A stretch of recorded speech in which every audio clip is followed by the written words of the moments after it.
What's up, Nerdyverse? I'm Daddy Louie, and in this video, we're taking a look at a game called King Arthur's Vortex Chess. So stick around.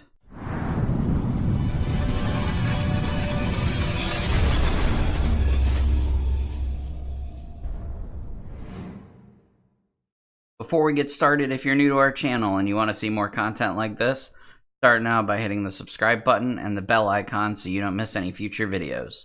Well, don't let the name fool you. King Arthur's Vortex Chess is actually not chess at all. While it does have a few very, very minor similarities to chess, it plays very different. It's almost like a two-player skirmish game on a set grid hexagon type map. The game is produced by Phoenix Games, and it is going to be a Kickstarter coming in the first week of February, and it pits two players against each other with expansions that hopefully will come out with stretch goals and add-ons. In the Kickstarter, you will be able to play one player, and you'll be able to play multiplayer 2, 3, or 4. The game is a lot of fun. I'm excited to show you. If you will join me on the table, we will get started.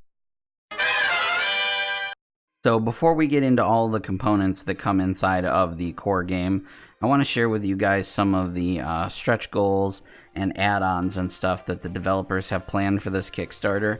And I thought it was really cool when I opened the box that all of that information was packed in these little teeny tiny cards that came in the game sealed away. So I want to share them with you now. Let's focus this camera here.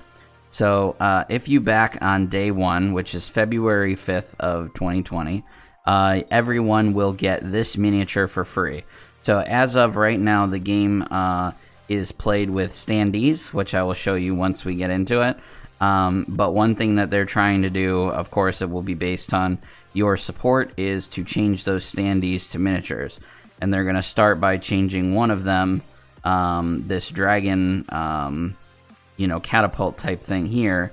If you back on day one, you will get one of these for free. So I thought that was pretty cool. They also have this Lady of the Lake expansion included. It will have 2 new forces. Base game comes with 2 forces, but this expansion will give you 2 new forces, Morgan Le Fay and Vivian, the Lady of the Lake there. This will be one of the stretch goals. They also have, like I said, they want to change the cards into miniatures. This is a stretch goal as well. And let's see what else we got here.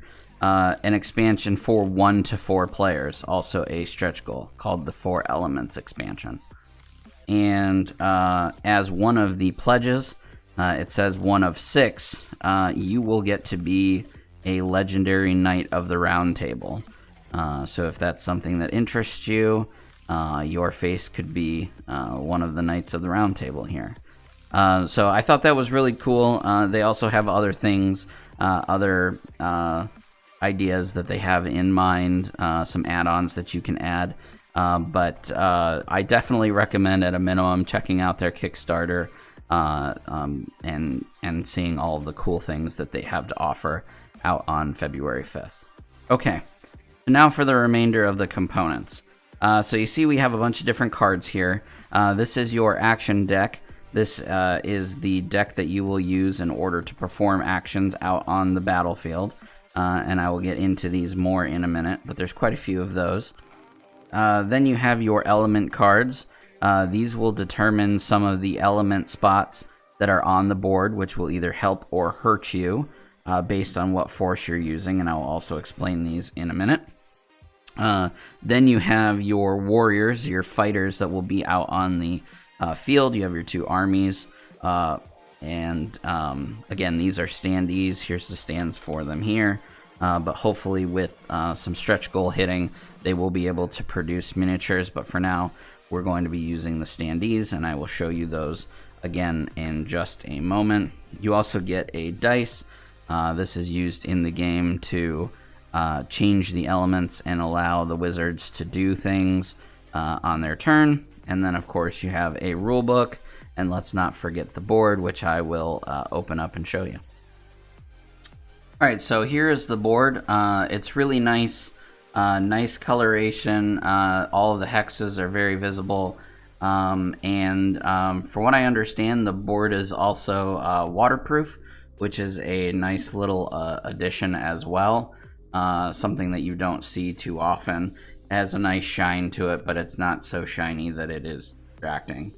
You have Camelot here in the middle, and then you have some summoning circles around here, and then you'll see elemental symbols. At the start of the game, all of the hexagons have set elemental symbols, and the object of the game is for your wizard to destroy your opponent's wizard. So whoever can destroy their opponent's wizard first wins, essentially.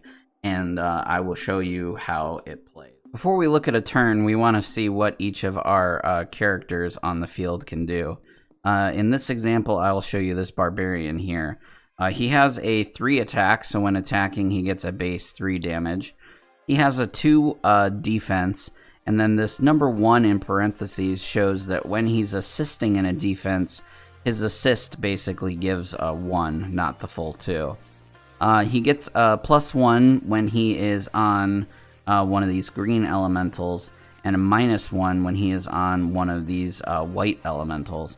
And then he can move 1 hex when he moves. All characters can move as much as you have cards, up to a maximum of 4. So if you have 4 action cards in your hand that you're willing to discard, you can use those to move, which I'll explain how that works in a turn. But this is just to give you an idea of what a typical character can do. We can take a look at another character here. Let's look at, let's see. Let's look at this Stolem right here. He has a base 3 attack. He has a 5 defense and gives 2 to his friends.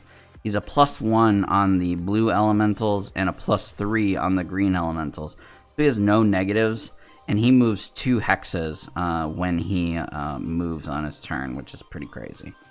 So at the start of my turn, the first thing that I'm going to do is draw cards. So I'm going to draw cards. I get 2 cards for my wizard, and then I get an additional card for each summoning circle that I control, as well as if I control Camelot.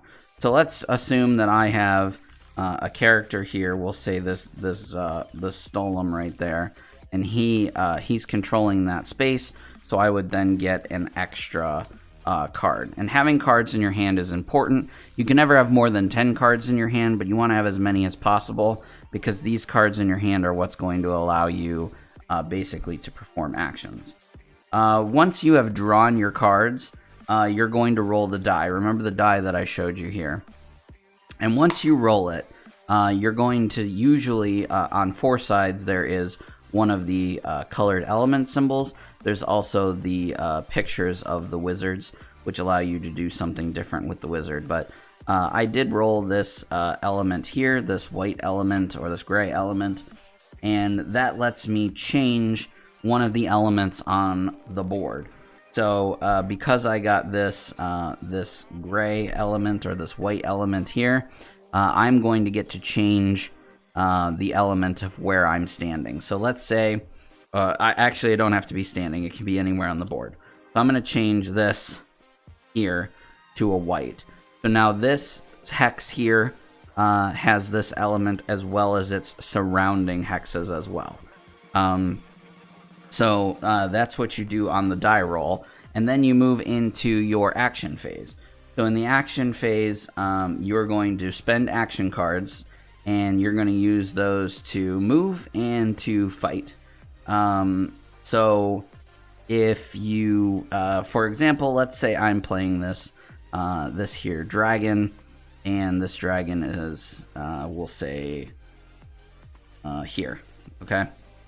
And it's still my turn, and I want the dragon to move and fight this Stolem here. So I can discard any number of my cards. So the dragon has a movement of 3. So I only have to discard one card. So I'll discard this one here. And the dragon is going to get to move 3 hexes.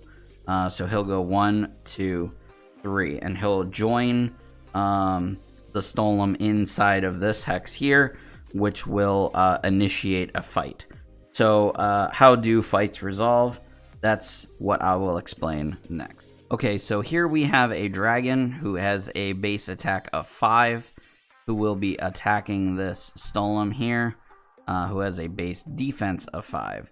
As the dragon player, I get a bonus +1 for being inside of a gray elemental hex here, and the Stolem gets no bonuses.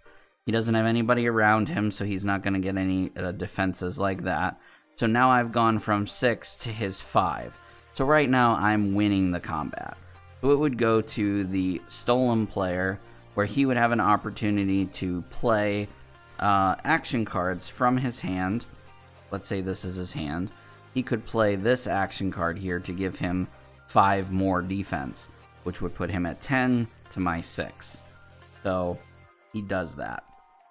Now, as the dragon player, I can play a 4, which would give me 10, which we would match. So in the result of a tie here, both of the characters would die because they basically kill each other at the same time.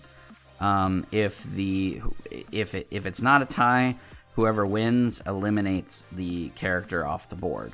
So in this case, when the dragon attacked the Stolem, he better have had an idea that he could kill the Stolem. Otherwise, he has a chance of losing his dragon. And that's pretty much how play works. You pass turns back and forth, changing the elements on the board to give your characters different bonuses, as well as, performing move actions by discarding action cards, performing fights or battles by entering each other's hexagons, with the ultimate goal of you being able to kill your opponent's mage.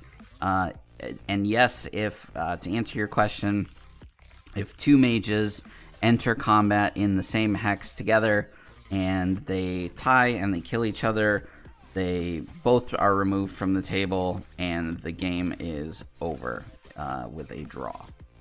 I also do want to note that there are some advanced rules. What I just explained to you was the very, very basics. In the advanced rules, there are some spells that your mages are able to cast. This prototype version of the game only came with the stone spell, didn't come with the others, so I haven't had a chance to experiment too much with that. It also has advanced rules for each of the minions themselves having their own individual skills, as opposed to just the stats that are on their standees. I didn't experiment with that too much either, but it definitely does add a lot of flavor and a lot more strategy into the game.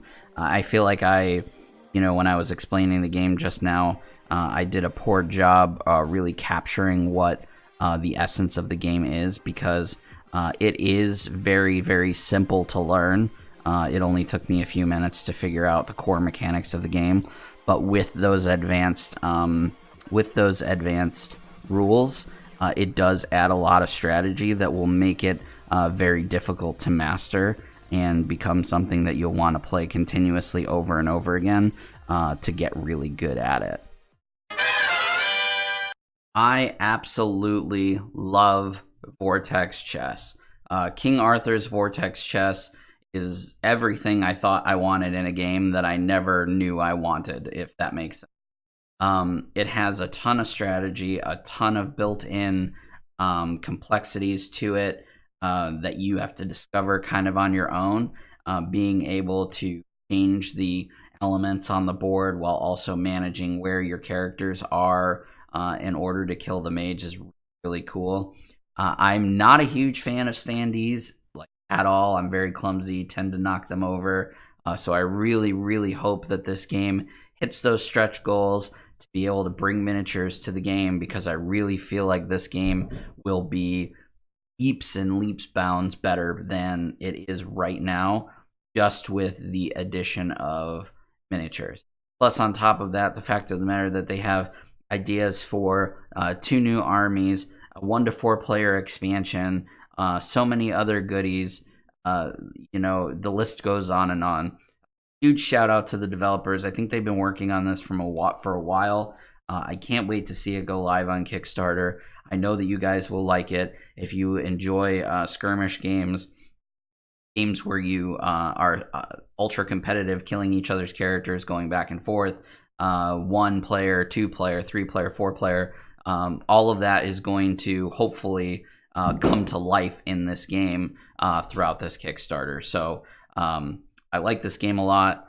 I hope that you guys enjoy it as well, and definitely go check it out on February 5th over on Kickstarter. I will, as always, leave descriptions to links to all of the stuff in the descriptions below so that you can jump in and get your own copy right away.